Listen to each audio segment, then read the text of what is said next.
Можно ли выйти замуж за мужчину, который храпит? Нет, ну это, кстати, такой вопрос трагикомический, потому что я представляю вот такие искренние чувства, потому что, вот как у нас считается, надо жить интимной жизнью до брака или нет, потому что это сильное впечатление, если вот первую брачную ночь молодой человек это скрывал, и вдруг это обнаруживается.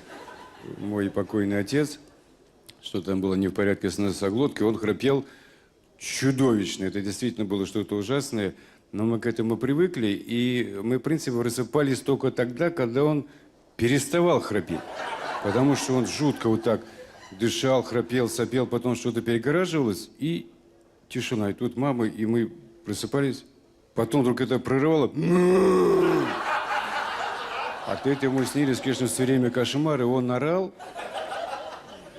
Ну, так что можно и привыкнуть, в принципе.